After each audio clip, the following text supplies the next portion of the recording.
morning, everyone. I'm Heather Bradley, the Director of the Center for Nonprofit Resources. So I just got distracted by a few more people coming in. Welcome, everybody. And I'm excited to welcome Onkka back to the center. If you were with us last week, we had a great session around board governance, and he returns today to continue that the discussion more around in the effectiveness of purpose and planning. So I'm so glad that you all could join us. You'll notice that it indicates in the top left, we are recording this session, so please be aware of that. Yes, we will be publishing last week's session. We're a little behind in post-production here. We've had lots of things going on, which is great, but we'll get that caught up. And Dwayne had shared a resource and some things that were links in the chat, so we'll get that all sent out to you. I think that's it. Al, are you ready to go? I'm so ready. Thank you, Heather. Okay, Al, I hope take everybody it else away. is ready. Yep. Cool. Thanks for having me back. I was here when? Did you just say that? Thursday? Thursday. Mm-hmm. Yep. So this is my 7 days of Toledo area consulting. Welcome. Before we get, sorry, I'm just trying to get my screen shared. Before we get started, I'll just give you a little orientation to Zoom. I know a lot of you are really familiar with this, but if you're not, hopefully this will help you use the tools best as you can today. So hopefully you can see my screen. Oh, and I have the wrong title on there. Sorry about that. If you are in full screen mode and you want to exit full screen mode, usually that's the way I like to do it because I can see other screens on my computer. If you want to do that, you can double click anywhere on your black background of Zoom, or you can find the 4 arrows in the upper right corner. We're going to be using the browser later today. So even if you don't get out of full screen now, you might want to do that when you have to open up the browser window. We're going to be using the participant window and the chat window. So you can click on those buttons. They're at the bottom of your Zoom screen, and that should open them up for you. They'll either be floating around in a separate window that you can move wherever you want, or they will be to the right of your screen, and you can, either of that is fine. And then a really nice tip is we'll be looking at the screen share today. There's a little bar between the slides and the video that you can slide around if you want that slide to be bigger or smaller in respect to the size of the videos. So you can adjust all that stuff as you go through today to your preference.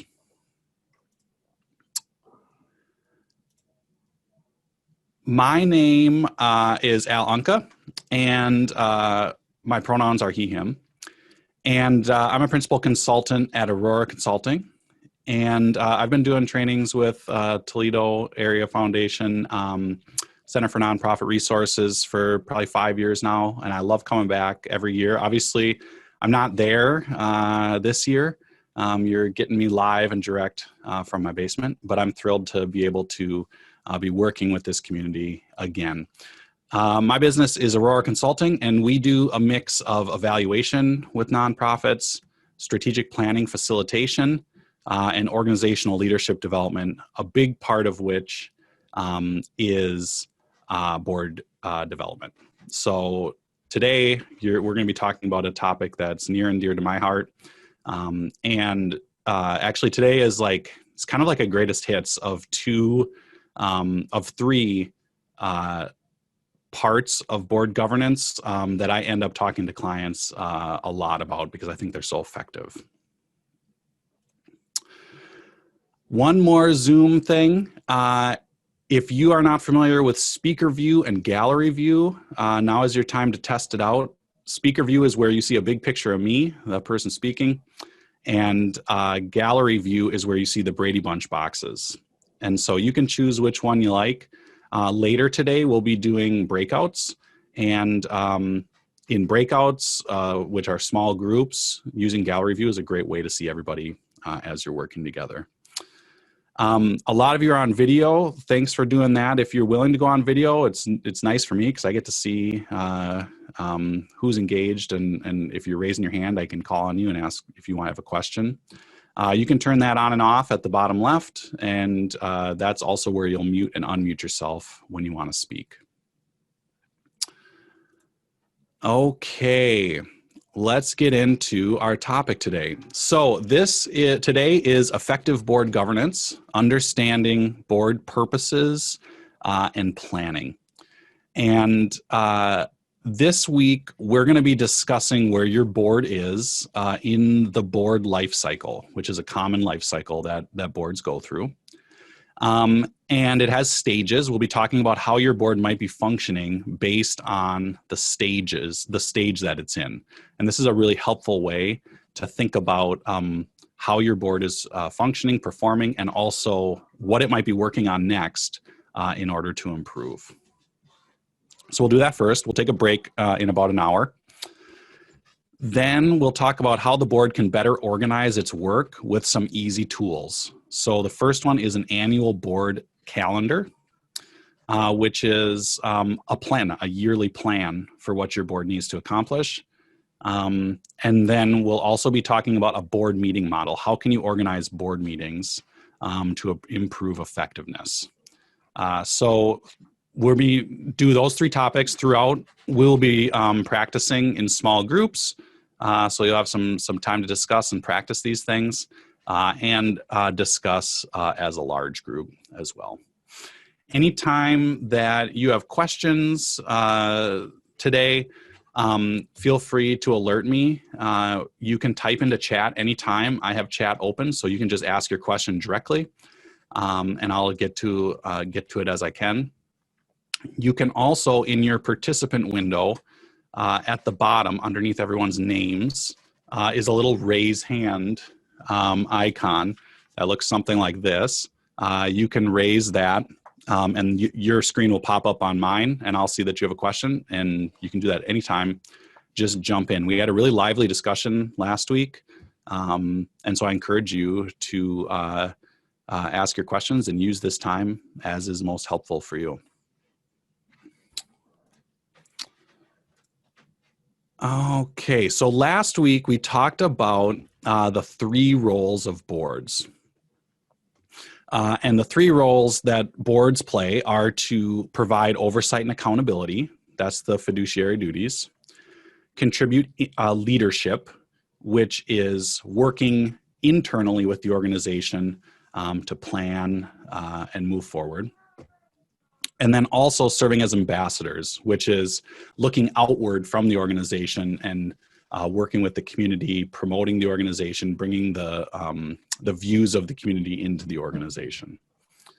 So boards should always strive to provide each of these to the organization, but each board might give a different mix depending on the needs of the organization. So you might have a board that really needs to be focusing a lot on leadership. At a certain point, you may have a board that really needs to focus on ambassadorship or focus on oversight, depending on where the organization is and what it needs from its board. So that's what we talked about last week. We're going to build on that this week and talk about a different way to think about the role or purpose that a board plays in an organization. And this is the board life cycle.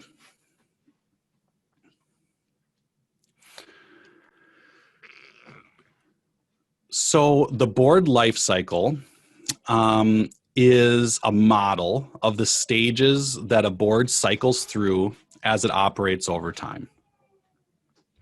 And understanding this cycle helps you recognize where your board is now. And it helps you identify the next steps for improving or maintaining the effectiveness that you have.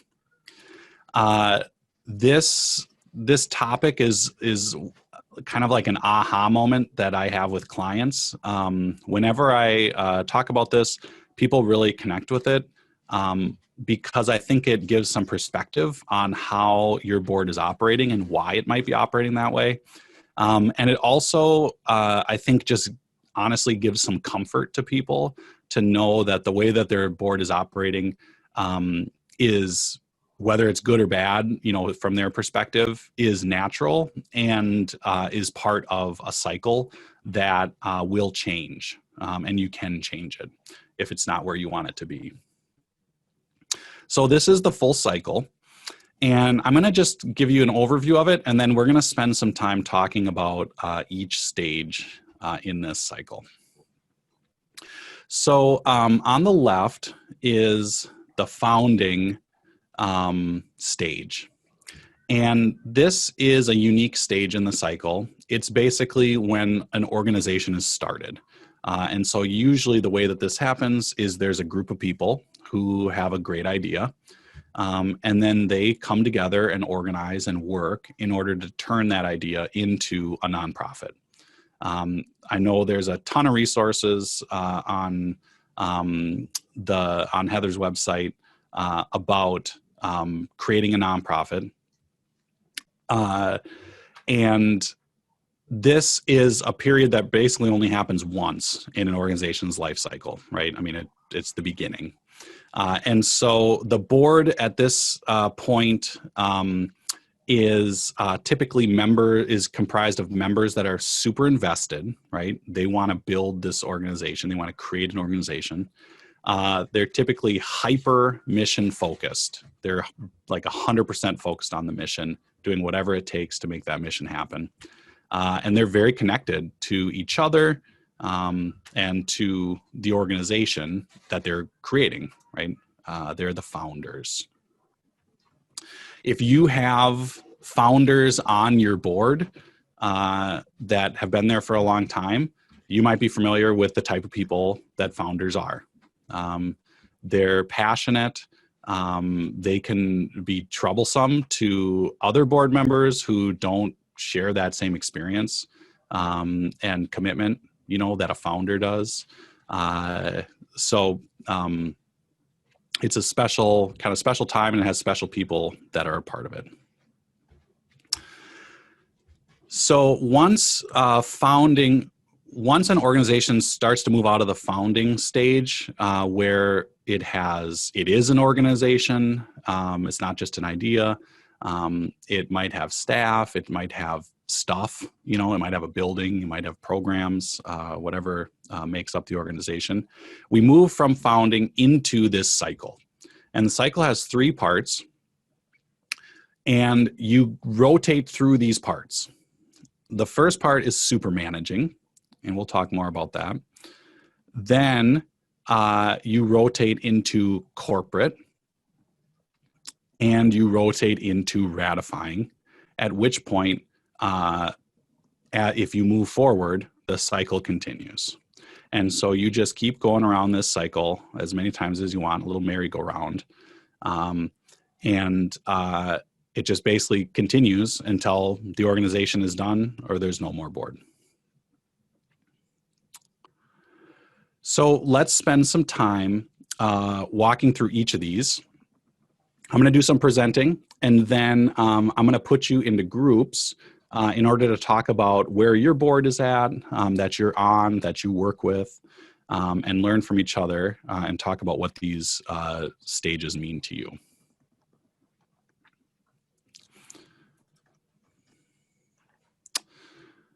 So let's start with super managing. We've left the founding period. An organization has been created. And now we're in the super managing phase. So I want you to picture all the board and all the staff of the organization sitting around a big round table, a boardroom table, right? When your board is in the super managing stage, they are leaning in. They're way forward in their chairs. They're over the table. They're gesticulating, at everybody. They're asserting themselves, right? Your staff might be stunned. They might be leaning back in order to just make room for the board, right? So in the super managing stage, you have a board that is using a management perspective. they're thinking of themselves as managers, as a group of managers for the organization. They are asking questions, they're digging deep into the organization, they're engaged, and they're pushing the ED or the staff in their work. The board members are often playing a role as like consultants to the staff. So an example of this is if you're a growing organization, you might not have, all of a sudden you have enough staff that you're like, ooh, we don't have anyone that knows anything about HR, right? So you might say, maybe we should get a board member that has some HR experience so that we can kind of fill that gap, okay? And you might do that with a lot of board members. You're looking at what professional experience do we need, and can we get board members to kind of help as consultants to the staff to fill those gaps. One of the ways that I can tell that a board is in the super managing stage just by walking into the room is if the boardroom are what we call MAPs, middle-aged professionals. So if you have a board that is almost completely comprised of people who are in management roles at companies, are middle-aged, and are really doing the same thing on the board as what they are professionals in, right? So you have a lawyer on your board, and that lawyer is doing lawyer stuff, right? So that is, for some people, it's easy to, if you have a board that's doing that, or you have a board that looks like that, it's easy to think that that's the way a board should be. And it's not wrong, right? It's not wrong to be in this stage. But it's not the only way that a board can be, right? So the board that I'm on right now, we are having conversations about how do we deprofessionalize the board? How do we take the board, include more community members, stakeholders, people who are families that are receiving services, include representatives on the board that are not there because of the professional expertise that they bring, the skills. If you're in this stage, the super managing stage, the board is really focused on doing like internal work for the organization, and usually they're working to build, change, or monitor organizational processes and practices. So for example, you might have board members that are really focused on financial policy. We don't have a lot of good, you're a small organization, we don't have a lot of financial policy and practices written down. So we're going to have board members that have expertise in this work on creating that for the organization. Whenever I join a board, I am basically this person.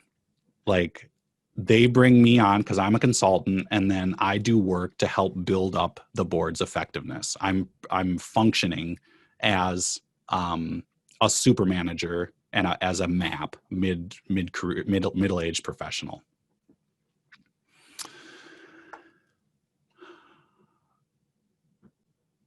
At the end here on the slide, it says the board is filling a gap. That's really why the board would be in a super managing phase.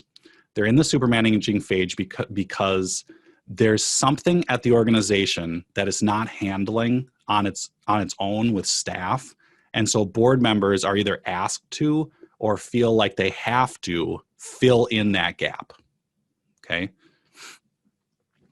So the purpose of being in the super managing phase is to build up the organization. Those board members are trying to build something up. They're trying to build up systems, processes, trying to build up work of the internal work of the organization, the management of the organization, so that it can be more sustainable. A couple examples of what this might look like.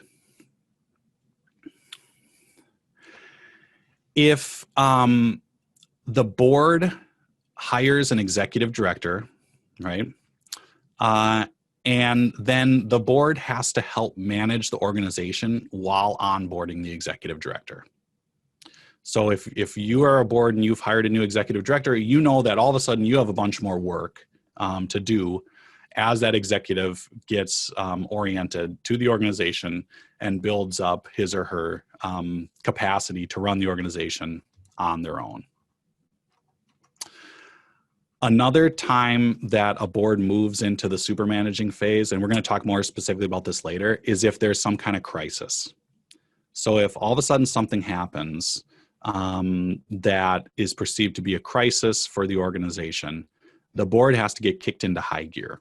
And so they would enter this super managing phase to manage that crisis.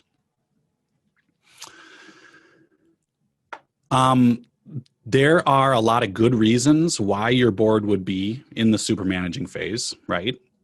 If you, for example, if you just moved out of the founding period, you're trying to catch up, you're trying to build up your internal system so that you can be a mature organization. So the board would be providing a lot of work in that area.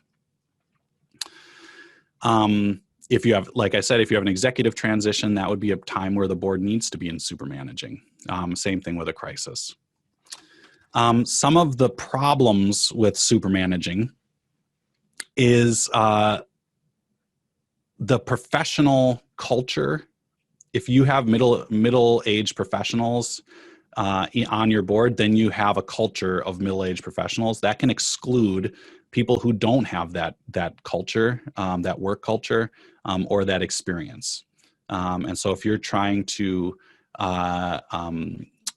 increase the types of people that you have on your board and diversify, in speaking broadly, whatever, however that, whatever that means to the board, having only one type of person on the board, middle-aged professionals, is a barrier to that. That's one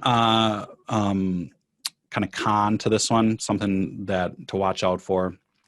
But the biggest ones are that if you are in super managing for too long, the board members start to feel overcommitted. They're spending way too much time on the board. They're getting burnt out, right? And the staff views the board as micromanaging, okay? The staff say, why is the board doing all this stuff? We should be doing it. They're telling us what to do, right?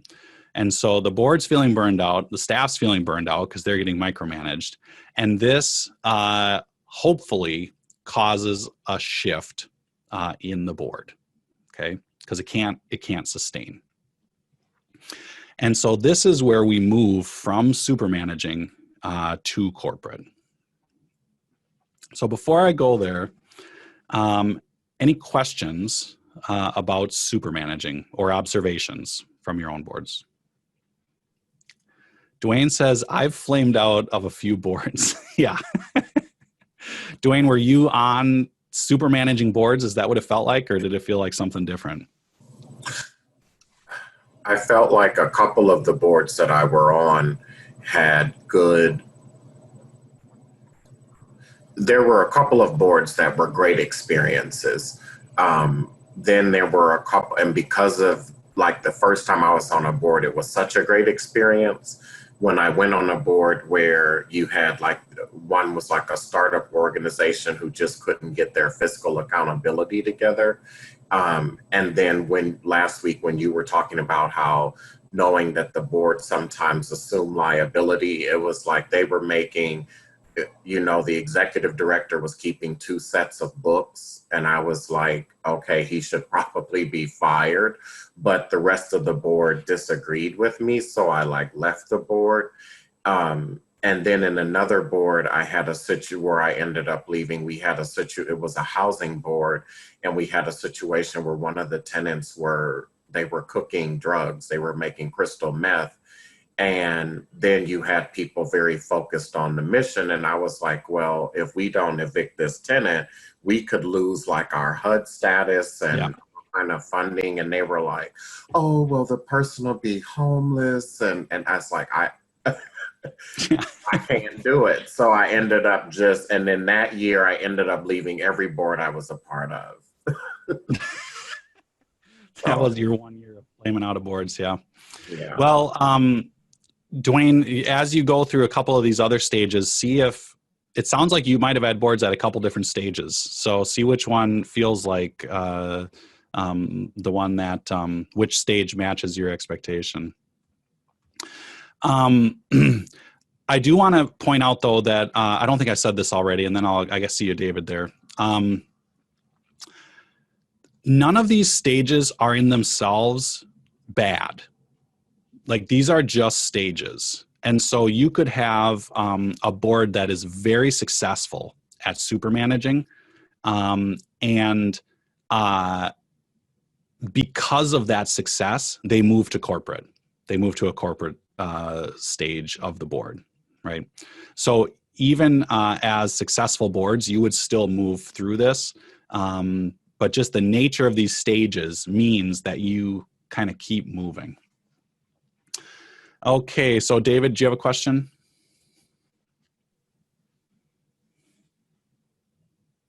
I think you're on mute still.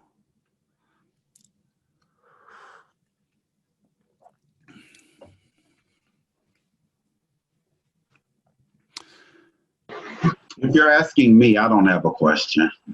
Oh, sorry, David Kissinger. As you get that figured out, David, I'll just read a couple more of these. Mark said, you almost need the founding board members to resign or leave the board in order to move to the next growth stage. It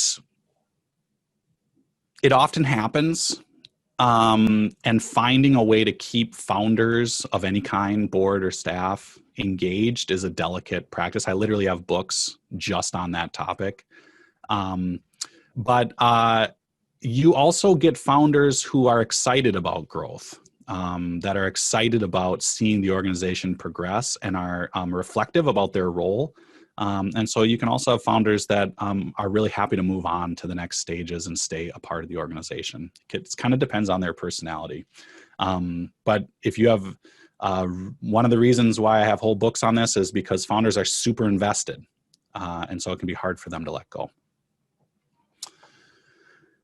Okay, Aaron said there's probably a fine line between active board and super managing board. That's exactly what we're going to talk about next. Okay, so let's move to the corporate board. So as I said, you have, as a super managing board, you were doing good work, but it was a lot of work. Right? Everybody was like putting in overtime. And then all of a sudden the staff were feeling like they were getting micromanaged. And so there had to be a change, right? And so hopefully as a super managing board, you have built up some systems in the organization and for yourself that let you lean back a little bit. You don't have to do so much work because of the work that you've done to build up the organization. And so this is where we get to the corporate stage. And I dislike that this is named corporate because it makes it feel like business. But what they mean by corporate is not so much business, but like the body. Like corporate as in all the members in the group share responsibilities. Okay, so it's less about business and more about like a group of people working together. In order to get to the corporate board, there has to have been some kind of organizational shift that lends itself to stability. So like I said, the super managing board built up some processes and practices, and now they're able to step back a little bit and let those things play out. Okay. The board has to do less managing, and they're more able to look forward, to think about policy decisions, focus on mission, focus on planning, because the staff are really kind of taking care of the management of the organization. That's why you have staff. That's why you have an executive director.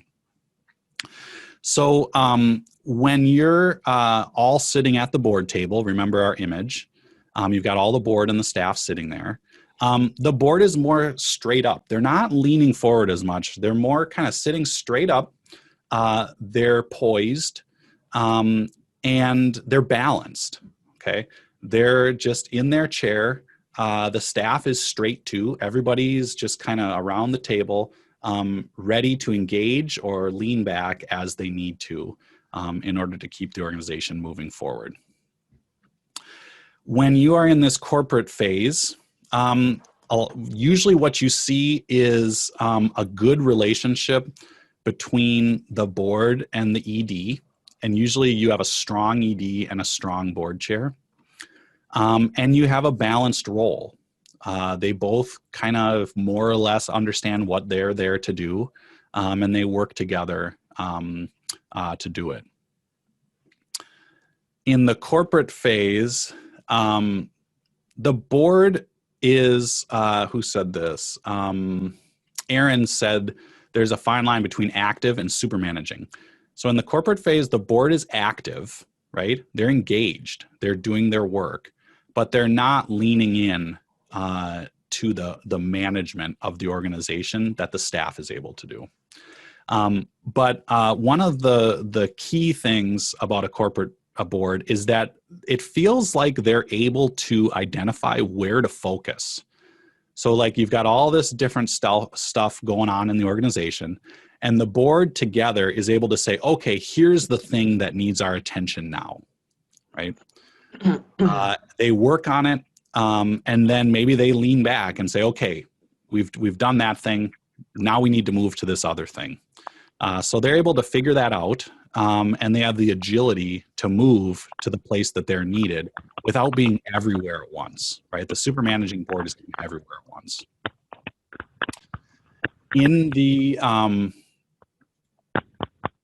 In the corporate phase, board work feels sustainable. Like people feel like, okay, like we can handle this. We can stay here. They don't feel overcommitted. And the way I think about this stage is that the board is playing their part. They kind of understand their part more or less, and they're playing that part, and people feel kind of balanced and poised. The purpose of the corporate phase is to sustain the organization, right? You're not building up the organization like you are in the super managing phase. You're there to help sustain and keep things running, right? Focus on the future so that you're thinking about things that are coming down the road that you need to focus on. This is kind of, a lot of people think of this as like board nirvana. Like this is where you want to be. This feels good. And that's kind of true. But one of the ways I think about this stage is it's shown as a circle, on our slide here. Another way I think of this is like a teeter-totter, where like corporate is in the middle and super managing and ratifying are on the other sides. And when you're in corporate, you're kind of playing this balancing act. You're sitting straight in your chair, and sometimes you're leaning in, sometimes you're leaning back. But you have kind of the capacity to understand where you need to do that. And if you're leaning too far in, you can kind of pull yourself back. If you're leaning too far back, you can pull yourself in to maintain that balance. What happens after you've been in corporate for a while is a few things. The first is that you get comfortable, right? You feel like, okay, things are working well. We don't need to pay as much attention to everything. You get into a routine where you just keep doing the same things over and over again, but you don't assess where you need to be as a board. So you lose some of that agility. And then the other thing is that because things are working well on the board, you start to recruit board members that have more prestige, more community standing, and they might have less time, less commitment to the board. They look good for the board, and it's easy for them to be on the board So it's kind of a win-win, but it pulls you out of this corporate phase because they just don't have the same ability to do the work, okay? So once you move out of corporate phase, you move into ratifying. And ratifying, it can be beneficial, but usually it's negative. Usually it is not the stage you want to sit in. If you're all sitting at the table, board and staff, the board is just basically like leaning way back in their chairs. They might be sunk down in cushy recliners. It's hard for that. They need to use that lever to like get out of the chair because they're so comfortable. And the staff, in order to compensate, is leaning way forward, right? The staff are the ones that are leaning forward at the table. If you are in the ratifying stage, a lot of you have probably seen boards like this. You have high trust in the staff, right? The board basically just trusts what the staff tells them. The staff is leading the board, and the board is basically rubber stamping. So whatever the staff says, the board says, okay, great, sounds good. The board is probably struggling with like, what's our purpose? Like, what's our role? What are we here to do? And because of that, your board meetings are perfunctory. You just kind of go through the agenda. People are have low engagement in board meetings because they just don't really know, like, what are we supposed to be doing, during this meeting. Your attendance probably is suffering. People just aren't showing up because they just don't see the point. It doesn't seem important, right? And basically the board is checking out. They're just like, okay, like everything's running fine. Why do we need to spend extra energy on this?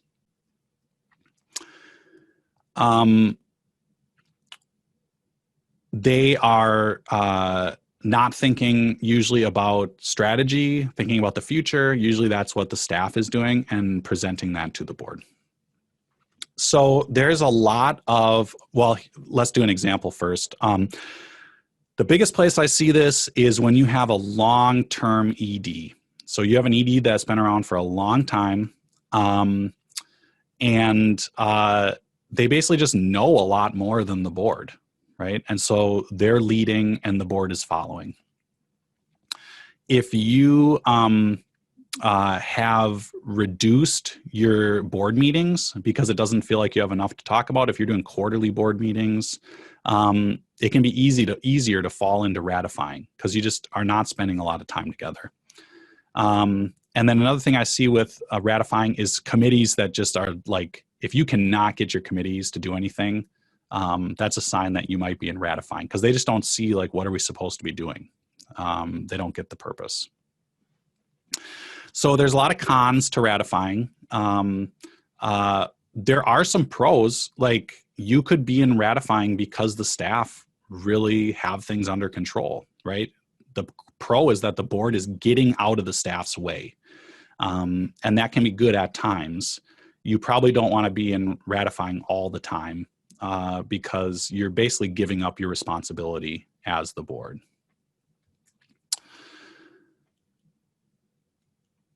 Questions about ratifying or corporate before we close out this cycle?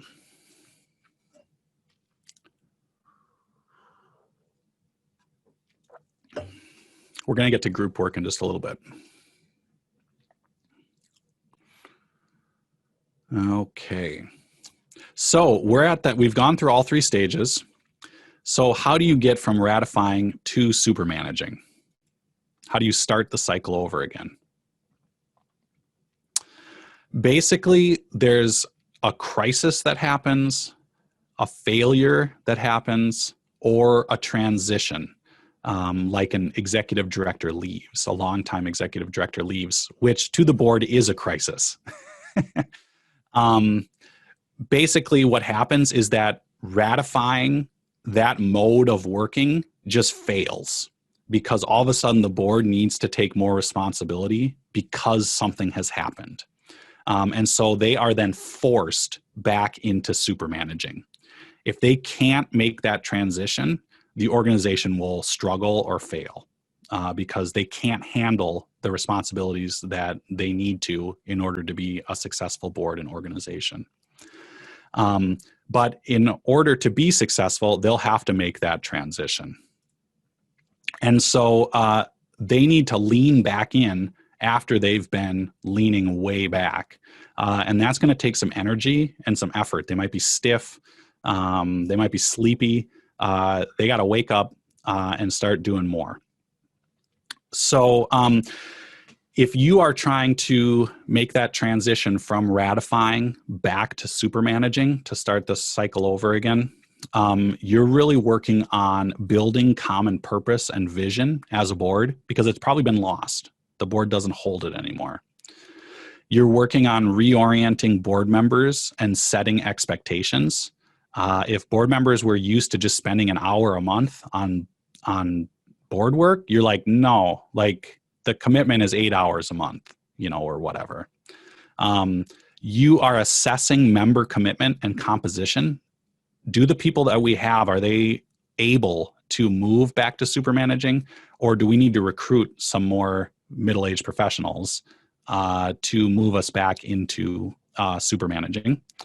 And then you're just revisiting the role of the board. You're saying, hey, board, like it's not good enough for us to just sit in ratifying. We need to be doing more. And here's what we need to be doing. So that's what you're working on in order to get you back to supermanaging. Now, looking at this whole cycle, you could be in one of these stages for years. You could also be in one of these stages for months. And so you could, in order to complete this cycle, it could take any amount of time. You could do it really fast, or you could do it really slow. One of the things that happens is if you have a corporate board that's, for the most part, operating in a balanced way, they might be dipping into ratifying and supermanaging like as needed. There might be things where they say, okay, like we trust the staff to take care of this, so we're just going to let them roll it out. And they're going to play more of a ratifying role in that particular instance.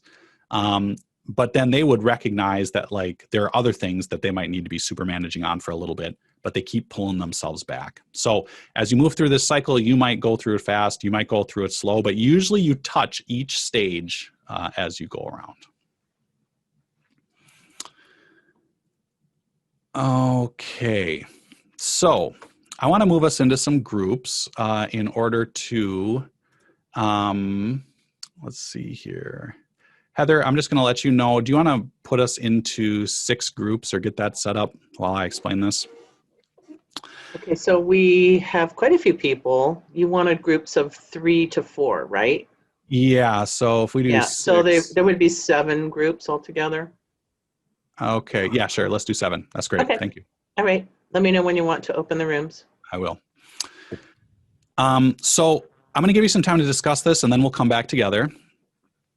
And what I would like you to do is, in your small group, talk about which stage best describes your board that you're familiar with or that you're on. And is that what's needed? Is that where you need to be? So again, the stages aren't right or wrong. You would want the board to be in the stage that's helpful for the organization, right? Otherwise, you would want to prompt a move. Share with each other any examples that would describe how your board shows its stage. So anything that I talked about today, you can use, or other things that you think might be an example of why the board is in that stage. And then last, how do the stages help you understand your board? What does this mean to you when you think about your board? So Rachel asked a clarifying question. Are all board members on the same cycle at the same time typically? This is a great, great question. Your board is probably primarily in one of the stages. Okay, so like if you think about your whole board, you're probably like, okay, we're mostly in this, but you might have elements of the other stages all at the same time. That's something that I see a lot is we're mostly operating in corporate, but we have 2 board members that really just want to be super managers, and we have 2 board members that really just want to be ratifiers, right? That's common. But look at like where you think your board mostly is. Okay, so we're going to give you about 12 minutes to do this. And when we come back, we'll just do a share out and I'll talk a little bit more about like, if you want to move boards through the stages, here are some things that you would be thinking about. Okay. So Heather, do you want to send us into our groups? Here we go.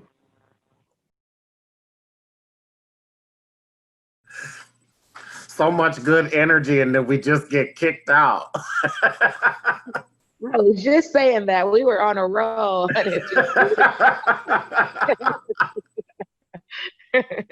I'm glad to hear you're having good conversations. Heather was trying to get her last 3 or 4 words in.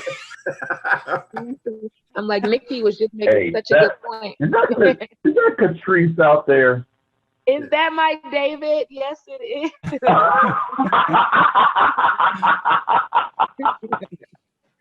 So happy to see you.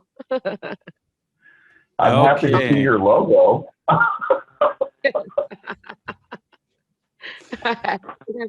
Let's do a little debrief. Welcome back, everyone. And then we'll take a break, 10-minute break. So I heard some good conversations. Let's hear from some of the groups. What were some of the things you ended up discussing or questions that you had as you were thinking through where your board is? You can raise your hand in the participant menu, or you can like wave at me or something if you're on camera. Dwayne. Our group was interesting. We had all 3. So in my case, I think that our board was a ratifying board. And I was joking when I said this, but I was like, because our executive director and founder of our organization has been so since 1972. I haven't met the board. The staff kind of is doing their job. I would assume it's a ratifying board because I don't even know who's on the board. So, I mean, and that was my guess. And then David, had a very corporate board that he's actually a member of at the organization that he works for. And he said that everyone bounces off of each other.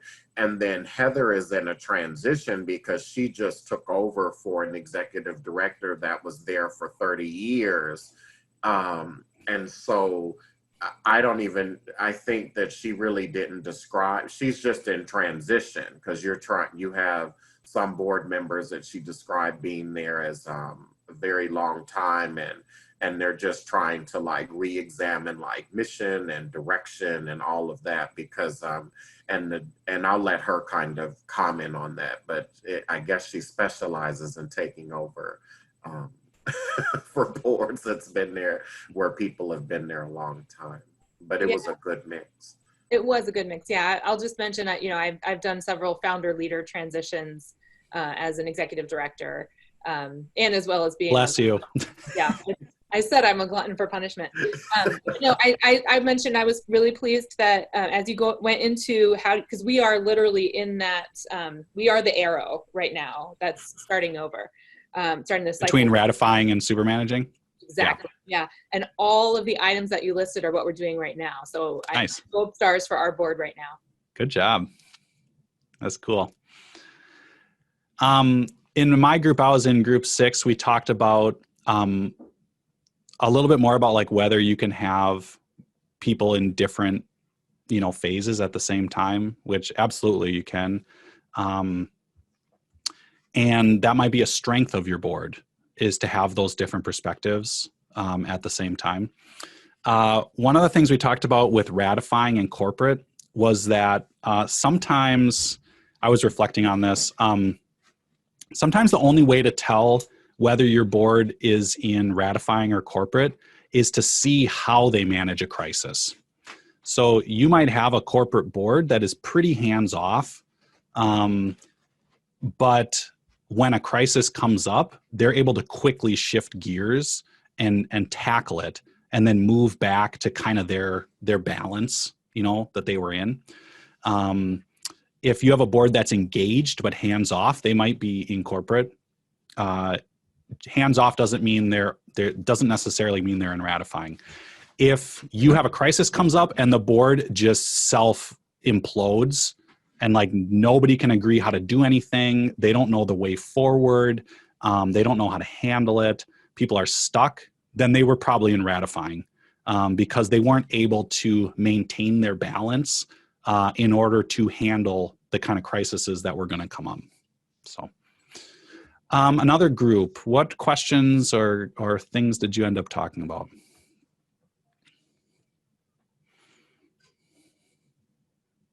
Catrice. So in our group, Kelly was talking about, she felt as though she was in the ratifying stage, and she asked a really good question just about trying to figure out how can she re-engage her board or relight their passion. And we were talking about just kind of maybe finding an opportunity to touch base with their board to ask them maybe, what made you want to be a part of this organization in the first place? And then Nicole, right when we got booted out, she was making a good point about, I think she said, bring a skunk to the picnic. And I like that, what she said, being that because Kelly is the executive director, she was saying, bring a skunk to the picnic that kind of pours into everybody, that kind of stays on their butts so that Kelly doesn't have to seem like the bad guy, to kind of stay on everybody's tail. Because Kelly said, unfortunately, she has to kind of nag at her board to get things done or to get reports back. And that's unfortunate. But I feel like she's like really trying to get them re-engaged, but she just doesn't really know how. And so Nicole gave her a really good point about the skunk to the picnic. And then it's interesting to hear that David, which is the vice chair of my board, he says that we are in corporate stage, and I actually felt like we were in super managing stage because I feel as though we need to recruit more middle-aged professionals right now, because currently we don't have any staff. So it's like the board is doing everything. Yeah. But I love that David said that we actually bounce off each other, which we do very well. And like I was telling Kelly in our group, we're small, but we're mighty. So to hear that we both think we're in super managing or corporate is great. As long as we're not in the ratifying stage, I guess that's good for us.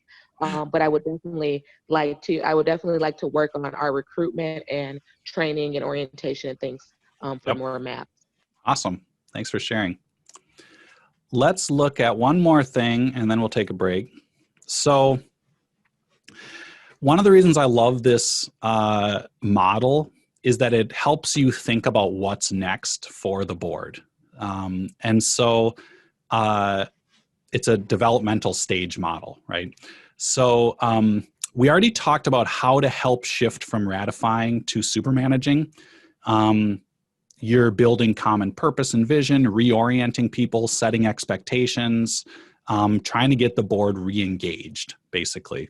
I love the skunk to the picnic metaphor. One of the things that an executive can do to help promote super managing is to hand a crisis to the board, right?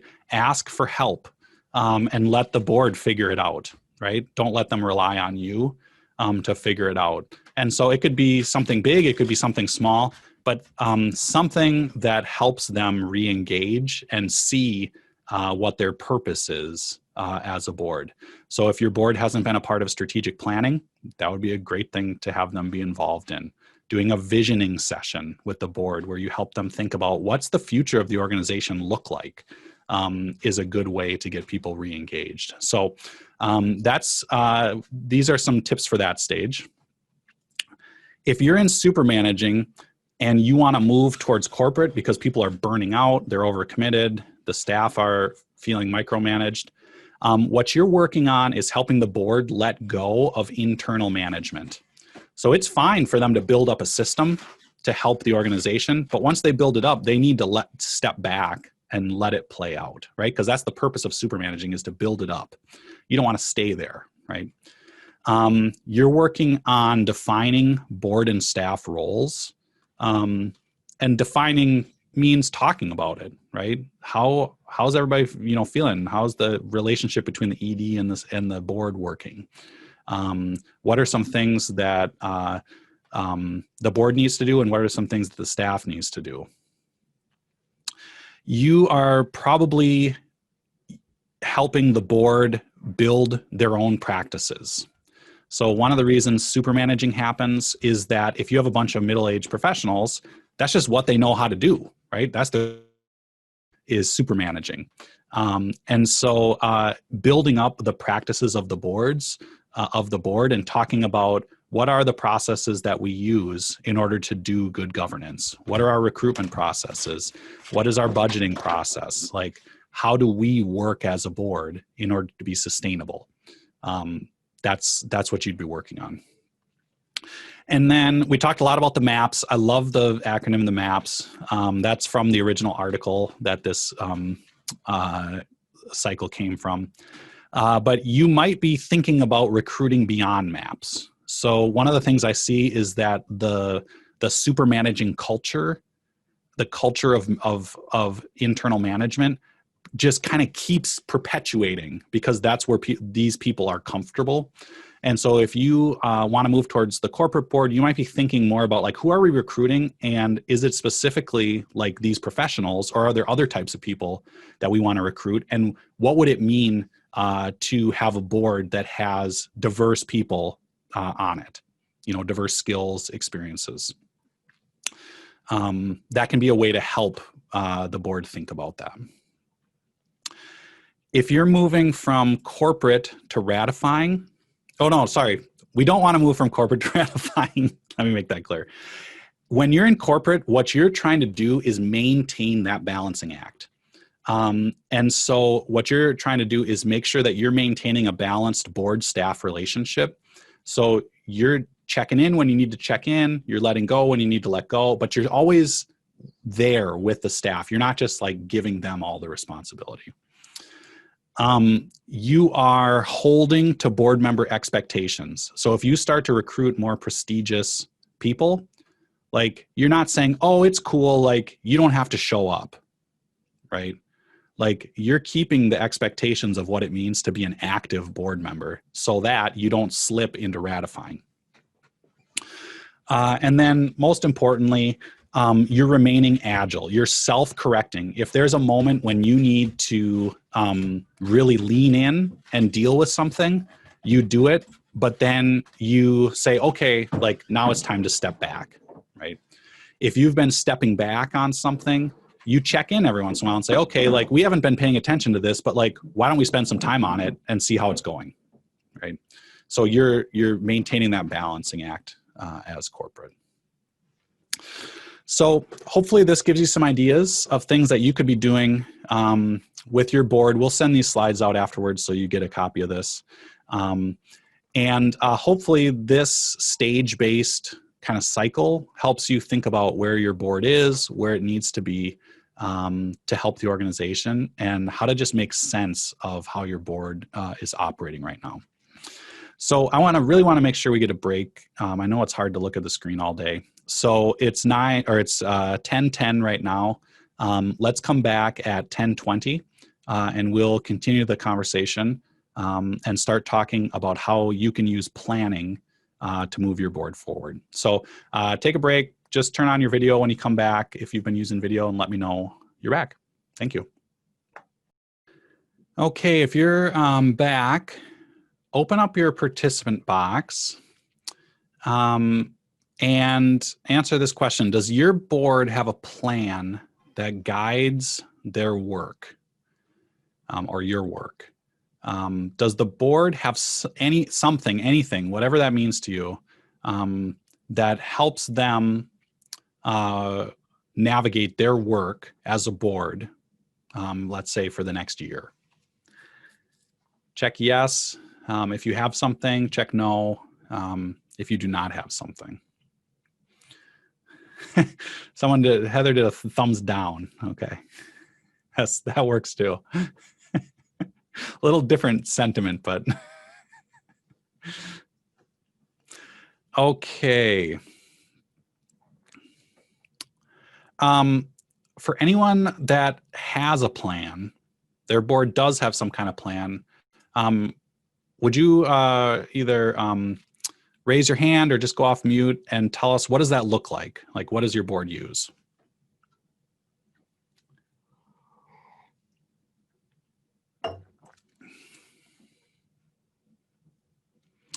April. So we give the board members a binder that has a calendar of like when they would vote on certain things like budget items and stuff like that. Then we also have a detailed committee structure.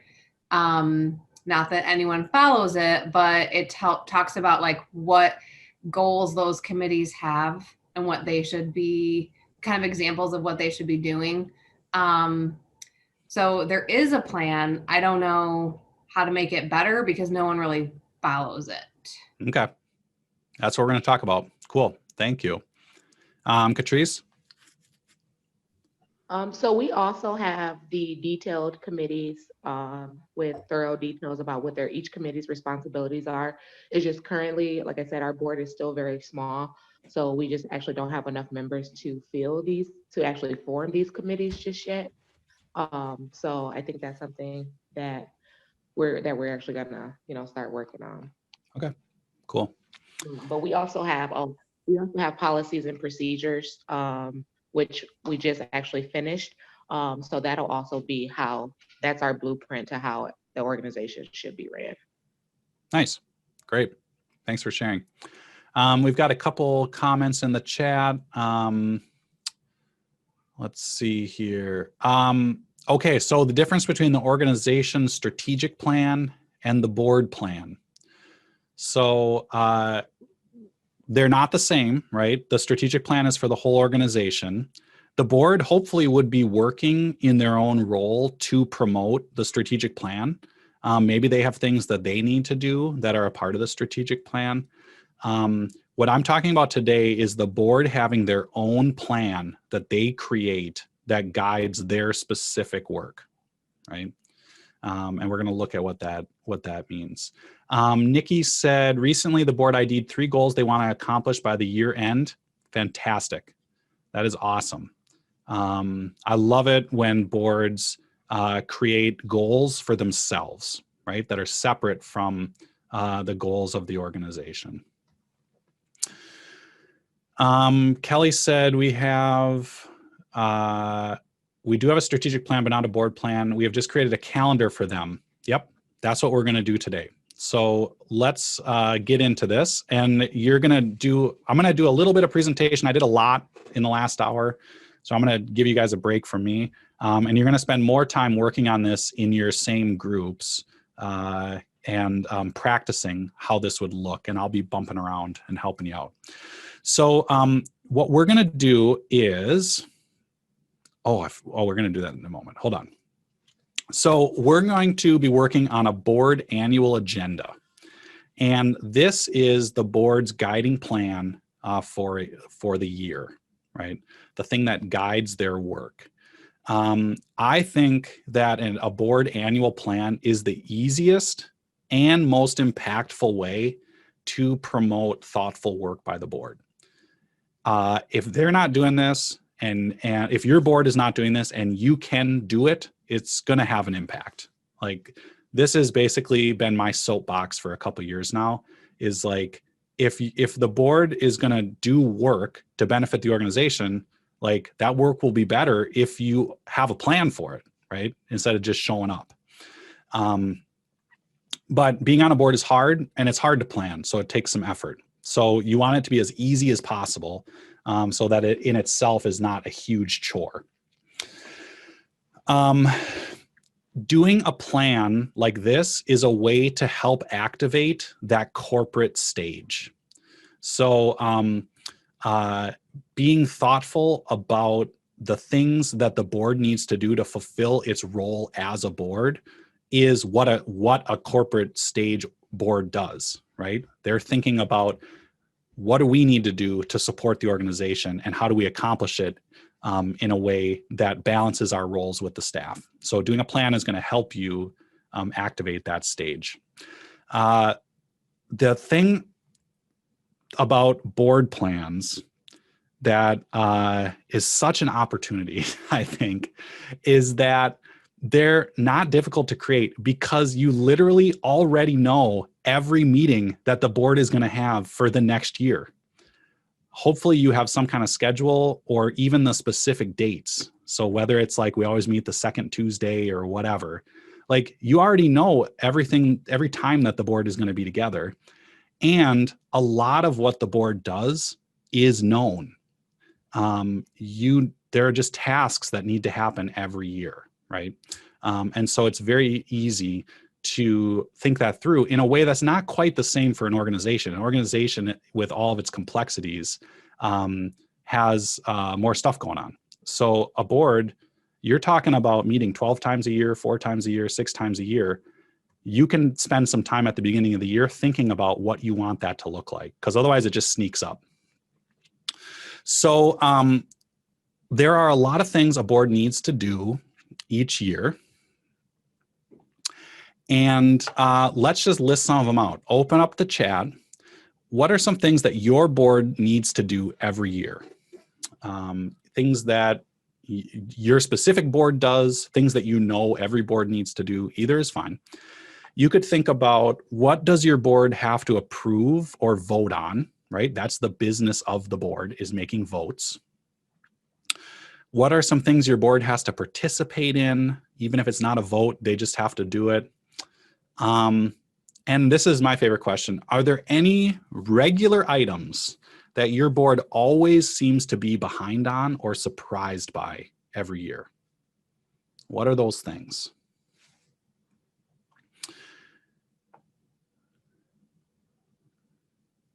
We got a lot of budgets. Yep. ED review, nominate officers, approve new members. Yep. Strategic planning, participate in fundraisers. Yep. 990s. Development review, development money. So the fundraising. Good. This is a good list. If you have other ideas, just keep typing them in, anything that isn't already here. Okay, so we're going to use that list in a little bit. Here is a very simple template for a board agenda. It's a very short one. This is actually one that I created with an organization. And this is for fiscal year 21. So that'd be started in July. And we have all the months on the left, and the months that have dates on them are the board meetings. So this board meets every other month. Well, actually, this board meets every month. They don't meet in August. They take a month off. So they meet every month. And this has 2 columns. It has regular items and other agenda items. So regular items are things that they think, hey, this would be a good month to just do this every year. Every year, we're gonna say that, like, these are some items that would make sense to do. So we have in July, they do like a report to the state for their grants, and it's due at the end of June. So in July, they were like, that would be a great time to report to the board about the progress we made in our programs, because that's when we're reporting it to the state. We've already done that. So that makes sense. In September, they're always going to do a retreat. That's just their practice. They do a 6-hour retreat. In October, they said, let's do the ED review then. They just decided that. They're like, that sounds good. October is when they have their results back from the end of the fiscal year, so they're going to do a review at that time. So these are regular items on the left. And then on the right is other agenda items. And this would be more where you're looking at your calendar as you go through the year and saying, okay, what's coming up? Like, what are some specific things we need to talk about this year that we want to add to the agenda? And so you can imagine that if you had this calendar filled out, when whoever plans the board meetings, if that's the chair and the ED, if you have an executive committee that talks about it, you could pull this up and say, okay, what do we need to do next month? And what do we need to be thinking about for the future months? Okay. So in this way, it helps you think about your work over the course of the year. So let's try this out. We're going to do a group activity, and I'm going to give you a template for this board agenda, and you're just going to fill it out. And what I suggest is you just use this description to help you think about what this nonprofit might be doing over the course of the year with their board. So I just made this up. You can adapt it if it doesn't make sense to you or you want to do something else. That's fine. But let's say you have 12 board members and 12 staff members. You have 1.5 million annual budget. You can pick what you're doing if you want. You have a July to June fiscal year, and that's what you're going to build the board calendar for. So it's going to be the fiscal year. The board meets 6 times a year, every other month. And the committees meet, your goal is that the committees meet in between, but obviously, you know, they kind of meet as needed. So if there's less time they need or more time, you know, that's up to the committees. So this is who your nonprofit is.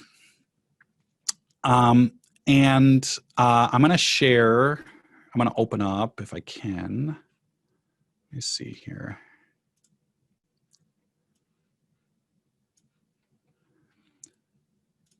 I'm just switching my screen share here, so give me a moment.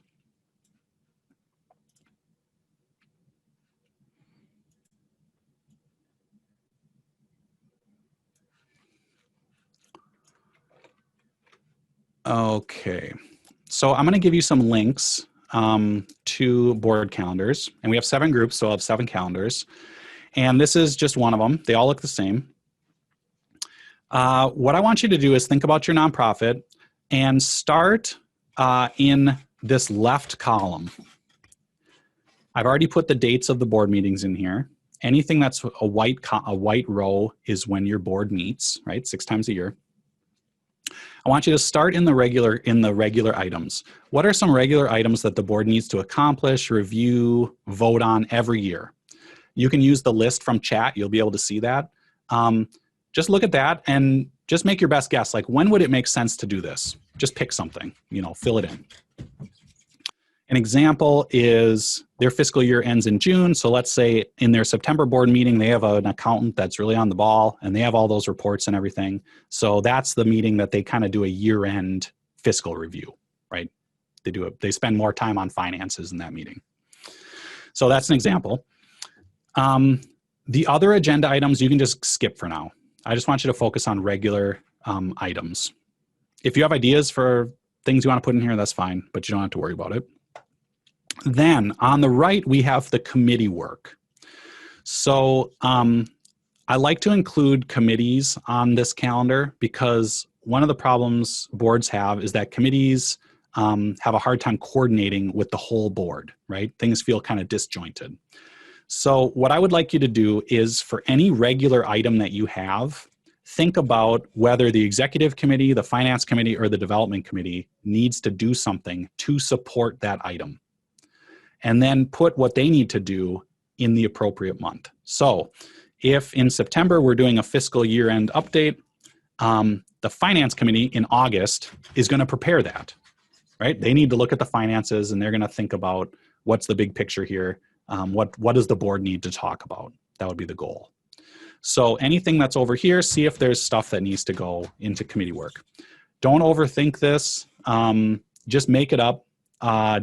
Figure out what makes sense to you and just see how much you can get filled in. We're going to give you, let me see. I'm going to give you about 20 minutes to do this. And I'm going to put the links to all of these worksheets in, let's see if I can do this. in the chat. So when you get into your room, look at the top of your screen and it will say which group you're in, 1 through 7. And then look at the chat and you'll find the link for your group and you can just start filling it out. Any questions before we send you into your groups?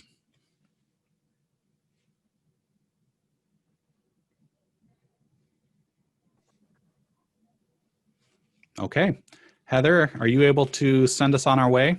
Here we go. I guess not, David. Hey, I was just ready to start talking too. Go ahead and finish your conversation in front of the large group if you would like. Well, I think we got right where we needed to be. Al, it's Al, right? Al? Yep. So I think we got right where we needed to be. I was just thinking about, as we looked at, the committees and how they were reporting up and the frequencies of those reports and the fact that the board's meeting quarterly, there could be movement at the committee level that could happen, that might necessitate the need for a special meeting. And so I just was thinking that there could be things, depending on timing and timelines, where there may be a need to call a special meeting of the board. And I think it's important to have at least a model around that escalation process. Yeah. That's so funny because in our group, that's the same thing Kathy said, that we should have a special meeting maybe in October. So it's funny that you said that, David. Another group agrees with you. Yeah, so one of the things that can happen is as you're looking through the board calendar and identifying where is there a lot of work and where is there less work in the year, you can figure out like what's the most strategic way for us to meet. So for example, the board that I'm on, we meet 6 times a year, but it's not every other month. We meet, it's mostly every other month, but we don't meet in July and August because we're an educational program. So there's like, that's the summer. Then we meet in September to do a day-long retreat, usually it's like around strategic planning. And then we meet again in October to do like fiscal year end and like cover the board business that we don't cover in September. Okay. So that was something that we talked through. And board members like having time off in the summer. So it's kind of nice to be like, hey, let's just take a break in August, but that was because we thought about like what makes sense given the things that we need to accomplish in the year. Yeah. For anyone, what did you like about that exercise? You can type it, you can raise your hand. Anyone willing to share? What did you get out of that in your group? I really enjoyed when Al came in, and then I enjoyed most the fact that he left. He stayed a little longer than I would have preferred, but yeah, good. I was almost right on. I didn't like the fact that I couldn't see the calendar in our group chat. I couldn't see the link for us. So Kelly and Nikki, they took care of it though. So, but we still engaged. I couldn't see the link, so I still can't see. Sorry about that. I like that we didn't make it complicated.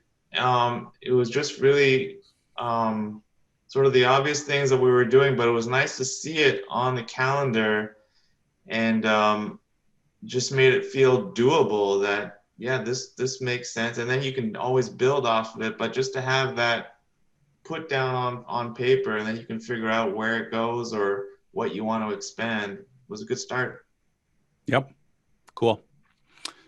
Thank you. Other people, what did you like about this? We made this? some connections to the discussion that we had last week around some of the things that, are board responsibilities. So we talked about when are we going to do a compliance review to remind everybody what this looks like, what the rules are, and what we need to do.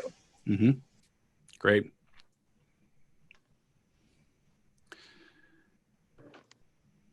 anything, what was hard about doing that activity, or what was confusing?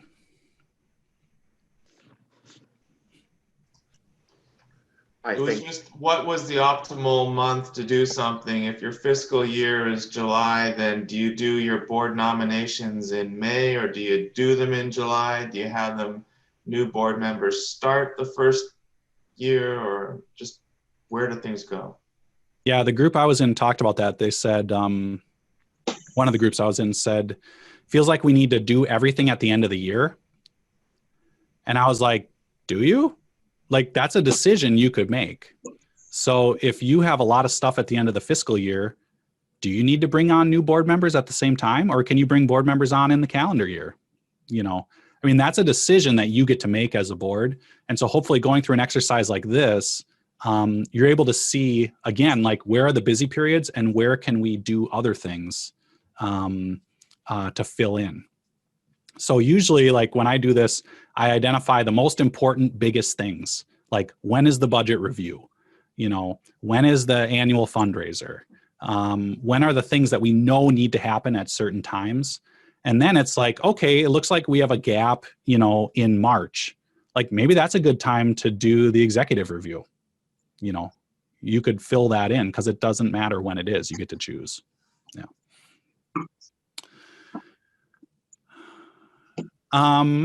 Anybody? What happened to the original that we were working on? Did those go away after we closed the group? You can save those links, so they're in chat. So you can just copy those links out and keep them if you want. I'll also send a blank version so that Heather can send that out with the slides. Okay. So you'll have a copy of that. Yeah. Anybody have anything really unique or special that they put on their calendar that they want to share?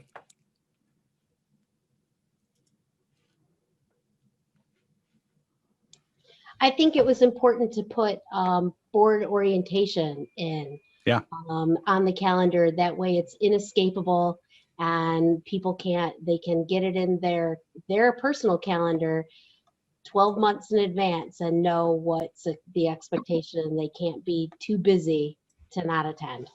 Yep, that's great. I'll share an example from an organization I worked with. See if I can get this organized.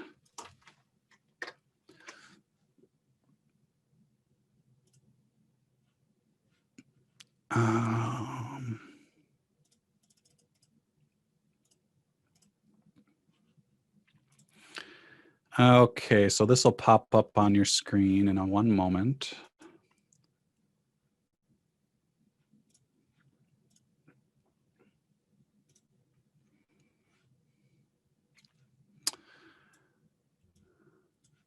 Okay, so here's an example I did with one group that I was working with recently. And they just started making this, so if you are doing this, what was that? Oh, it seemed very narrow at first, but now it's wider. There you go. Good. This is the first time they've done this. And if you're going to do this and it's the first time, you just basically make your best guess and then try to keep it updated. Because like you'll kind of figure out what works. It takes kind of a year to get in the rhythm of like, oh, we thought we were going to do this in this month, but like really that didn't work and we shifted it to this month. That's fine. Just keep track of it. But this is their calendar. And let's see, anything. They have review and sign conflict of interest and board agreement. They're going to do that every year, which would be a best practice. And they just said, let's do it in January because we don't have that much else going on in January. So they have a meeting in February where they're intending to talk with the full board about officers, board composition, recruitment. Right. And let's see what else is in here. Oh, they wanted to do a policy review every year. So one of the things that's in the best practices for boards is to make sure that board members know what the board policies are and are following them. You know, one way to do that is just to like do one every once in a while where you say, okay, let's look at our policy on this. And everybody reads it, and you discuss it, you see if you need to change anything, and you just kind of do one every once in a while. So they said, let's do one in March, you know. And then they have budgeting that they need to do, and they have an audit that they need to do. So we spent a good amount of time talking about how will that look, because it's actually the first time that this board has done an audit together. What I recommend for really any items, but especially for the budget, is that you might need to meet about it twice, right? So for them, they talked about let's do a draft budget in April, and let's do a budget approval in June. And so meeting about it twice allows you to have an initial meeting that's more kind of big picture. What does this budget mean? What are the changes from last year? What are there? Do we want to see revisions? And then it gives some time to develop that final budget before you have to review it. Because often what happens is you do budgeting right before it needs to be approved. And there's actually like board members feel like they don't have any input because like they're just asked, there's no time, right? There's not a discussion about it. So meeting about it twice is a good way to help with that. And then they put in committee work, you know, for all of this stuff. So here's an example of what this could look like, and they're going to be working on it over the coming year. Okay, so I have some tips for you about using an annual board calendar. The first tip is that you can share this with your board. So at the bottom is a link. I have an article about using a board calendar. And again, you'll get this in your an email from Heather. But if this is something that you want to do, I would encourage you to engage a few board members on it so that you have some buy-in, right? And so this article will help you understand, help the people understand why would you want to do this and how would you do it, okay? So you can use that. To use this, you're using this to plan agendas. So if your board is struggling in general with planning agendas, you can use the annual calendar as a way to promote better planning of agendas. And so the way that would look kind of depends on your organization. Ideally, the board chair and the executive at a minimum are meeting to talk about like what's the agenda going to be, right? I like to encourage if you have an executive committee, or even if you don't have an executive committee, using the executive committee as a way to plan agendas or check in about agendas is a good practice, especially if you're trying to build board leaders.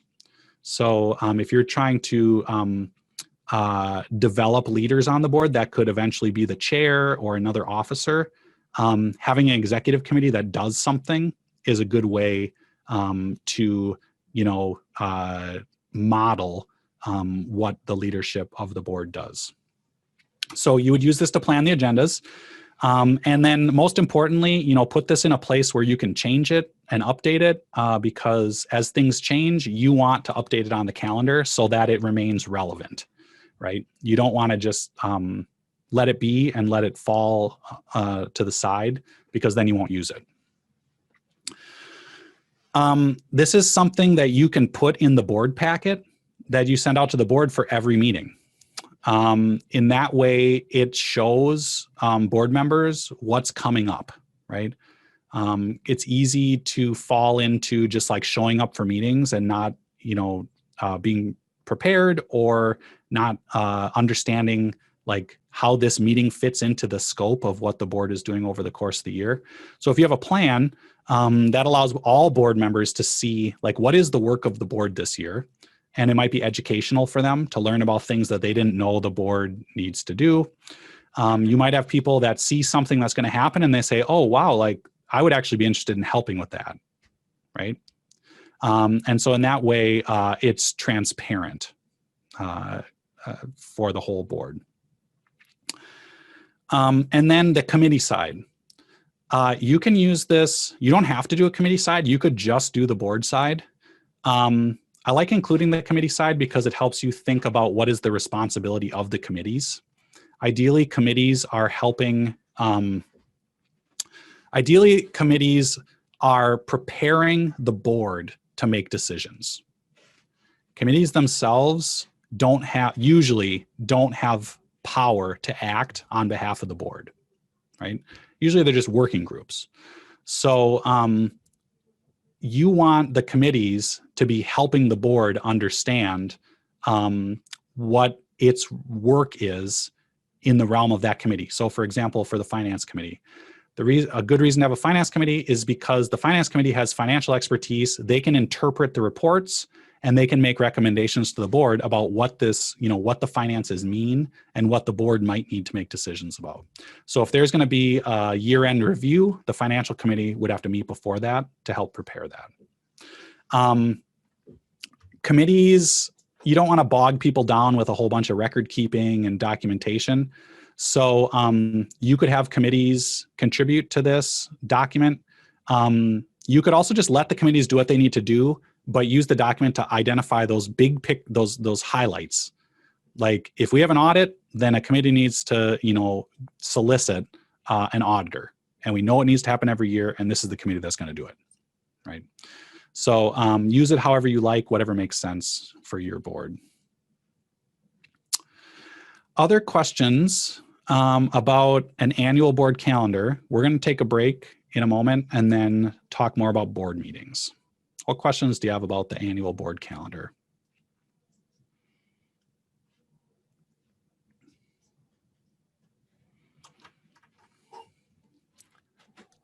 Al, do you have a best practice on who owns the board calendar? Is this being updated by staff? Is this being updated by the board secretary? What do you recommend? It kind of depends on what your infrastructure is. So like if you're a huge organization where the board has staff, there's a staff member who's responsible for managing the board a little bit. They can be the keeper of it. That's not a big deal. Usually for the organizations that I work with, that's not the case. And so basically like the board chair would be the one that kind of holds on to it. You could have the secretary hold on to it if you wanted, because that would be kind of within the record keeping kind of function of the secretary. It kind of doesn't matter.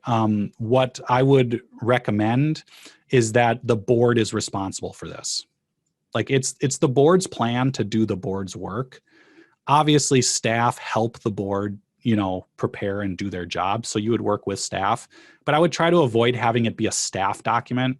I would try to have it be a board document that the board chair or the executive works on. Or the board chair or the executive committee. Yeah. Catrice asked to share the link. I'll share that link to the blog article in the chat over break. Other questions about how to implement this, Mark? I just thought that sometimes it feels that the board doesn't know what they don't know, kind of thing. Yeah. And so I would like to bring this calendar just to do the exact same exercise of what we just did in our small groups and say, okay, what do we think needs to go in this column? My fear is that they'd all be just staring at me and saying, well, what do you think needs to be in there? So what do you do with that? That could be fine. If you have a good relationship with the board, and they're willing to engage, I don't think that's a problem. For those of you who are executives, you don't want to be in the position of trying to push the board and feel like you're the only one that's responsible for making this stuff happen. The board needs to take some responsibility, but I gave you a big calendar. I've also done this with boards where literally all I do is on a whiteboard, just list the months. And I'm like, what are some of the different things we need to do? Which month would it happen in? And it's just dead simple. You could also do some baby steps where like, you know when the budget needs to be approved and you know when the 990 needs to go in. So let's just start with that. Like what needs to happen in order to make sure that those things happen on time, and just use it as an example and then keep building from there as you have some success in using this model. Okay, cool. If you have more questions, put them in chat and I'll keep answering them. But let's take a break. Let's just do a 10-minute break. We'll come back at 11:25 and finish off with board meeting agendas. Thank you.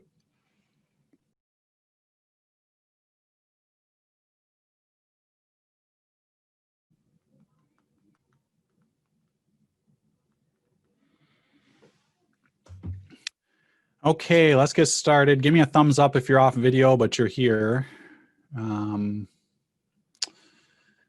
Or check yes or something, just so I know.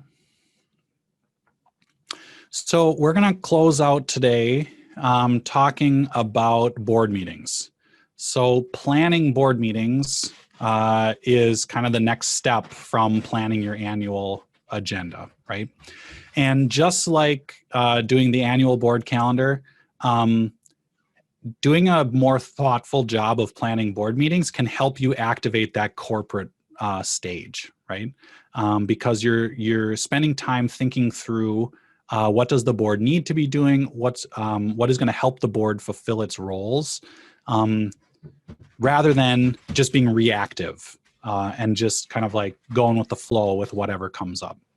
So we're going to talk through a model. I did not come up with this, but it's one that I really like, and talk about what it means for how you could have better board meetings. So this model is called the 4 quadrants meeting model. And this is something that a group that I work with called Propel Nonprofits put out. There's a link at the bottom there that you can use to get to the full article, but we're going to talk about it now. And the 4 quadrants model says that when you have a board meeting, there are 4 important parts to the meeting, and you should try to hit those 4 parts at every board meeting in some way, right? And the 4 parts are relationship building between board members, or board and staff if you have staff there, learning together, generative thinking. Generative thinking is like brainstorming, you know, and board business. And the reason to use a model like this, or the reason that a model like this has come about, is because a lot of times what happens with boards is they're just the 1 quadrant meeting model, and the 1 quadrant is board business. Now, obviously a board has to do business. That's the job that it has. But the idea is that by using some of these other quadrants, you can do a better job on your board business while maintaining board engagement, having good board engagement. And one thing, I don't think they talk about this too much in the article, but what I really think about with this model is how it impacts your board culture. I talked a little bit at the last training about having like a white culture, a white organizational culture. And that's something that my board that I'm on is really thinking about and trying to work on. If you only do one type of thing in your organization, in your board meetings, and that's board business, like you only have one type of culture. You have a board business culture, right? And so including other parts to your board meetings is more effective, more engaging, and more inclusive to different types of board members and their interests and why they're on the board, right? So the types of things that you might have in these quadrants, relationship building would be mostly it's just talking to each other, checking in with each other, trying to build connections, across board members so that you are working well together, you understand each other, you know each other, right? Learning together is about the board receiving information that will help them do their jobs better. And it could be, the things they have on this list are like site visits, special guests, is kind of like external, the board taking in external information. But it could also be internal. So if you have a budget review, it might be worth spending some time just saying, how do we read our budget? What are the parts of it? So that the board is oriented to the thing that they're doing before they do it, right? That would be learning together. Generative thinking is like brainstorming, thinking ahead, thinking about the future. And that could be doing strategic planning. It could simply be having a discussion about, hey, if this is a decision we're making, like, what could it mean for the organization? What do we hope would be the result for the organization? And then board business, obviously, a lot of that is committee reports. That's what it ends up being. It could also be votes, things like that. But the stuff that your board just has to accomplish as a board. So what would this look like? I have an example here of a meeting. And this actually literally is the meeting that I'm going to on this Friday. No, this Thursday. In 2 days, I'm going to this meeting. And I did not make this agenda, but they're using the quadrants. And they were super explicit about the quadrants because it's something that the board talked about. So they're displaying what the quadrants are. So this is a 2-hour meeting. And at the beginning, they're going to do a welcome and a relationship building exercise. And a classic relationship building exercise is like the pair share. You get together in pairs, you talk about something, right? You have a discussion question. You get to know each other. So this one their question is, how do you believe, this is a educational organization, how do you believe your race affected your experience in school? What assets or limitations does this experience give you in your work on the board? So you can imagine if you're going to pair up with another board member and talk about this, you're going to get to know them a little bit, right? You're probably also going to build some trust and a little bit of a personal relationship. So we're going to do that for 20 minutes. Then this board we're reading the first chapter of a book that's about educational equity. So the staff are actually reading the whole book, but the board said, let's read the first chapter and talk about it. So we're going to spend 25 minutes talking about what did we learn from this chapter? What does it mean for our organization? So that would be learning together. And actually this relationship building question is like an introduction to that, right? It's a part of that discussion. Then we're going to do some board business, and primarily we're going to do a finance update because we're going to look at the year end for the previous fiscal year. But we're also going to have an ED report. We're going to do development committee update, governance committee update, kind of like the normal stuff we would do in a board meeting. We have a half an hour for this. I personally think that this is going to take longer, but we're going to see. We'll see. And then generative thinking. For this board meeting, we have a new committee called the Impact Committee, and which is about student impact, and it's a shared board staff committee. And so there's going to be like a presentation and discussion about what this committee does, why it's important for the board, what the board would hope, how to engage with this committee. So we're kind of digging deeper into that committee. And then finally, we had an ED annual review, so we're just going to have an executive session to just quickly go over what were the results of that review and kind of finalize that review. So 2 hours, a lot of stuff in here. For anyone, when you look at this agenda, what stands out to you, either because it's different from what you do or causes a question for you or you like it?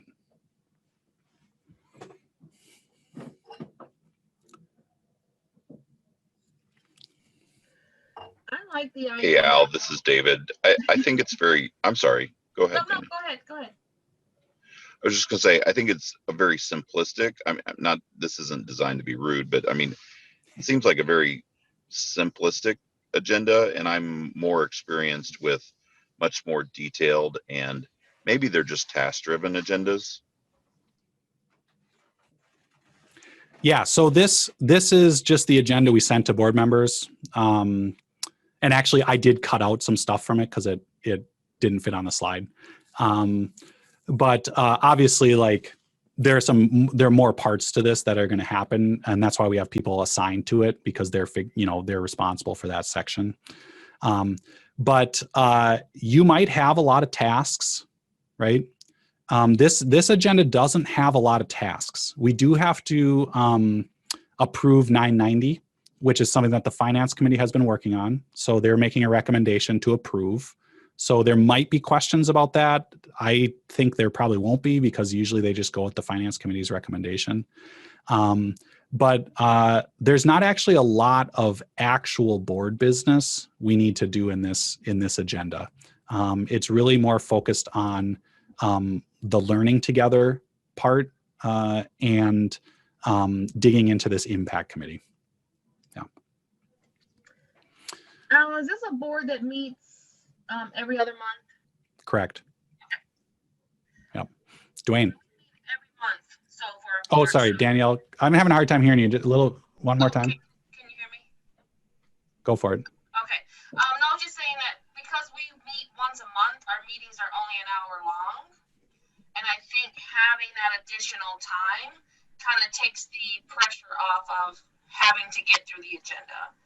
So I appreciate the fact that this kind of takes that pressure off a little bit. You have a little bit more time to, learn together and to build relationships. Like, we do a little bit of relationship building, but we don't do a lot of learning together as an entire board.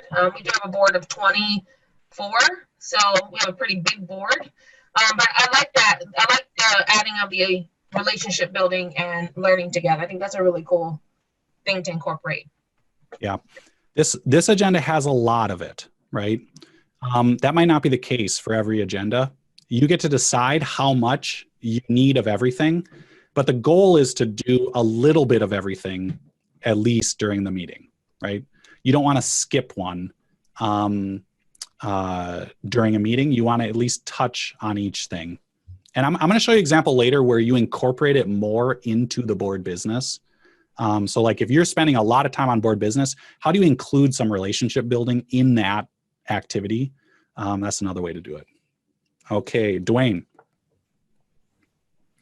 I was just going to say too, with a lot of boards that I participate in, and maybe it's just my philosophy, I think that the work is actually done in subcommittees and outside of the board.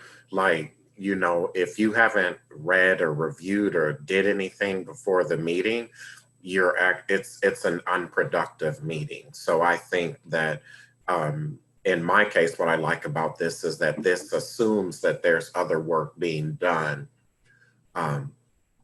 outside of the meeting. That could be reviewing the executive director report and the finance updates and like the actual board business things. So that like if you're reviewing the minutes or accepting them, you've actually did your due diligence. And then those subcommittees are working hard outside of the meeting so that when you come together, it's more of like it's a review versus, so I think I would actually disagree and think there's a lot of tasks woven into the agenda, but the assumption is that we've worked outside of the meeting so that we can do these other things that allows our board meeting to not be so dry.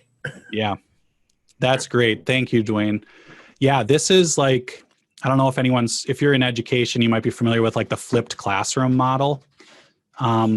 This is an agenda that prioritizes our time together.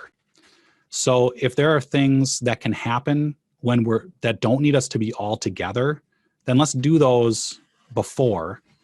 And the things that need to happen when we're all together, let's do those things. So like relationship building can only happen in this way when we're all together. you know, in this agenda, it assumes that all the board members read that chapter, right? You need to read the chapter beforehand. When we're together, we'll discuss it and talk about what it means for the organization. So yes, you're right, Dwayne. There are a lot of tasks. And just to put together an agenda like this, I mean, it takes time, right? You have to meet with people and find out what do the committees need to report on. You need to pare down things that don't need to happen. You need to be strategic about how you spend your time as a full board in order to make the most of that time, make it most effective. The biggest thing that needs to happen if you're trying to do this model is probably trying to manage the board business. Because what happens is if there's no, if people are left to their own devices, all the board business will get taken up by report outs from the committees. And like, sometimes that's important, sometimes it's a snooze fest. What I like to talk to committees about is how do you present the info? We don't need to know everything you did. Like, what are the things that you need the board to provide to the committee? So like, what are the things that the board needs to know about in order to move forward? Or what are the things that the board needs to make decisions about? And write a report that helps us learn about what's going on and what we need to decide. And then we can do that stuff in the board meeting. Okay, I'm gonna put us into groups for one more time. And in the chat, I put a link to this image, or to the image of the quadrants. So you have that, you can look at it. And what I would like you to discuss, we're just gonna give you 10 minutes, it's just gonna be quick. What would you like to add to your board meetings? If you're gonna add things, what would you reduce or let go of? You can't just keep adding, right? So what would you reduce or let go of? And then finally, if you were gonna do this, what would you need? What would you need from other people? What would you need from the board? What would you need from the executive or the staff? What would you have to get in order to make this possible? So we're just gonna do 10 minutes and then we'll come back and just wrap up. Heather, can you send us off? The rooms are now open.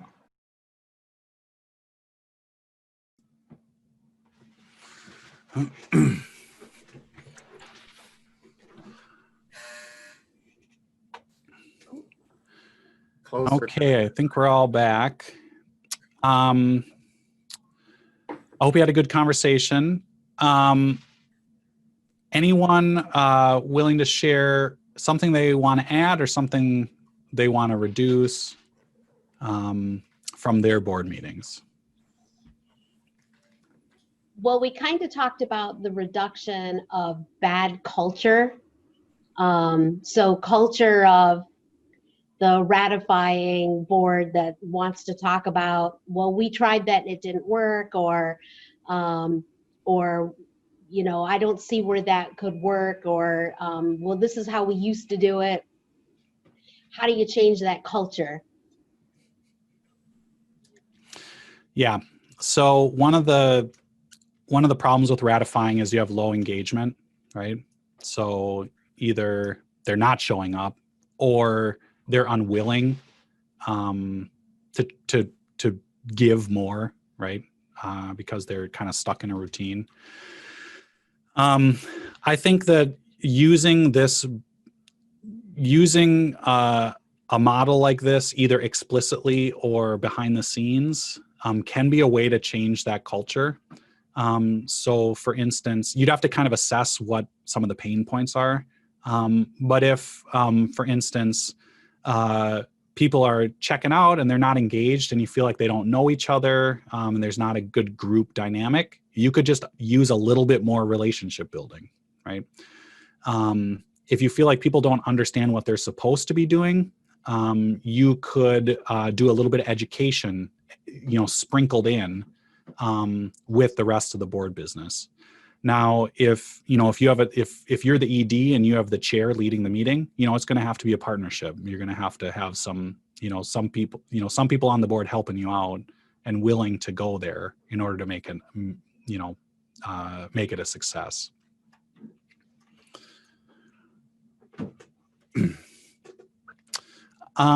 We're coming to the end of our time. I wanted to share one last thing with you about the meeting. Think getting back to your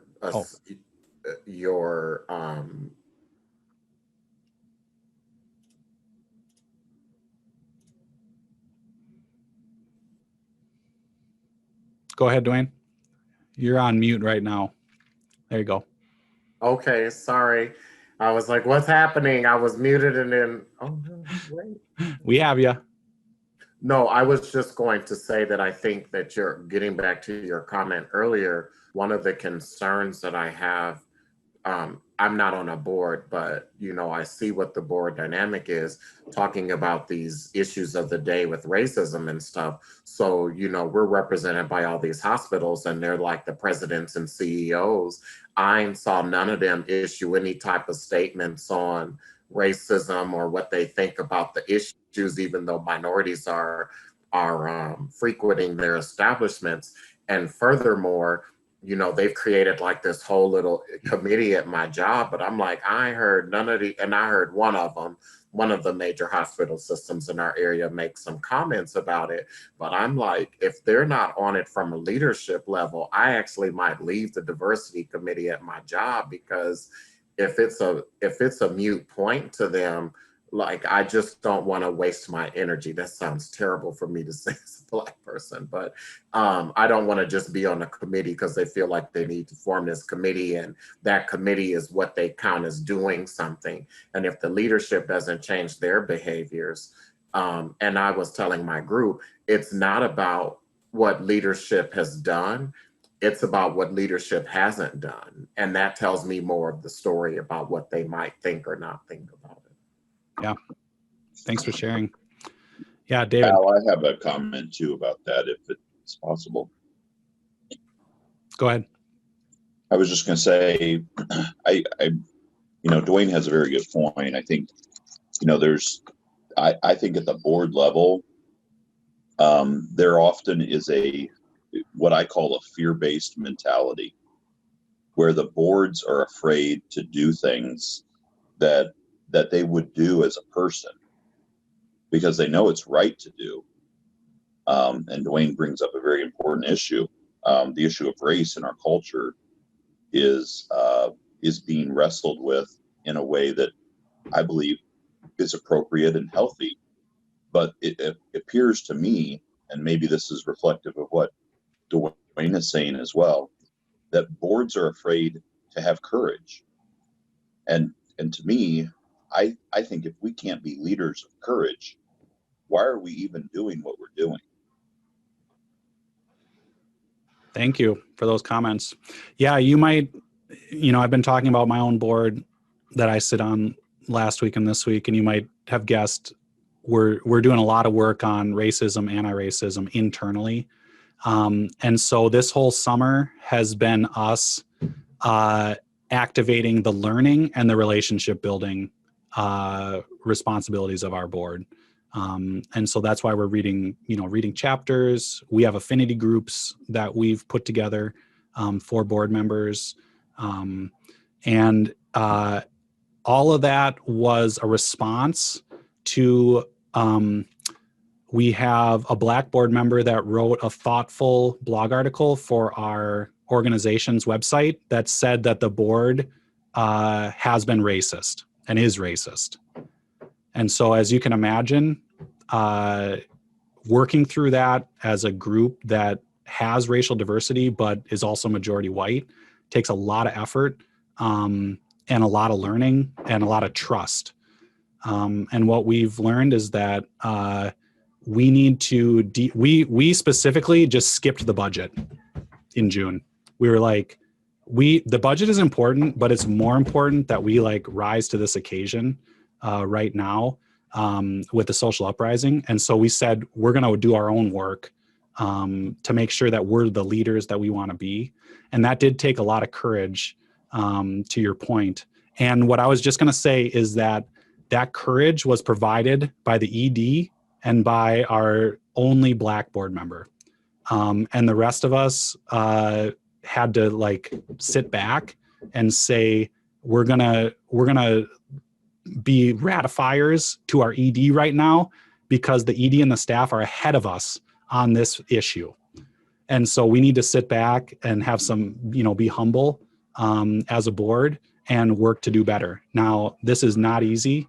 And we have huge donors that sit on our board that are white, that's a hard thing to navigate together. So anyway, both of your points I take really well, and thank you for sharing them. I just want to share this really quick. I know Heather is gonna close us out here, but I'll stay on if you have more questions. I just wanted to say that these quadrants don't have to be how you organize the whole board meeting like I showed you before. You could think about how to activate these quadrants in a single topic. So for example, if you're doing budgeting, the learning could simply be the ED presenting the budget and saying, these are the major areas and here's what they represent for the organization. So doing something before you start looking at the numbers to help you orient yourself to what is this budget. Then you could do a pair share again, where you just pair up with a partner and say, how does this seem to you? Like, what questions do we have, right? Just talking together at any point in the board meeting in pairs is a good way to do relationship building. Then you could have a full discussion about what path is this budget putting us on and how does it reflect our strategic plan? That's a generative discussion, right? So if you could include that in budgeting, you'd be hitting some of those. And then finally, your board business is doing the job you have to do, voting, approving, discussing, reviewing, whatever you need to do. So here's another way to think about how to include that in kind of bite-sized pieces in a way that might work better for some of your boards. So with that, I would just like to say thank you so much for your engagement. This is really fun today, really fun Thursday. All the groups that I managed to sit in with, we're having great conversations. So I just want to thank you for making these virtual meetings really a joy. That's not always the case. So I appreciate it. With that, I'll just turn it over to Heather. Thank you so much, Al, and everyone who participated. I will keep this very brief. I want to honor your time. If you've been in one of our workshops, you know that we place a high value on evaluation. You heard Al say at the beginning of the workshop, he's been with us many years, and that's due in large part to feedback that we receive for Al and many other great presenters and experts. So we do value any comments or feedback you can give us. Please submit your application. Just a couple of quick reminders. We're fast approaching the 10th anniversary of the Innovation and Excellence Awards. We've gone online. You can find out information about our virtual event. We're very excited about that. The replay and the PowerPoints, Al will send that to me. We'll get those turned around just as quickly as we can for you. And then upcoming workshops, if you want to check them out, Tom Ahern is coming for 3 different short sessions in the coming weeks. And then we are heading towards evaluation and some leadership courses. So again, thank you so much for your participation. If you have questions, let me know and we will try and get you answers. We'll see you next time. Thanks.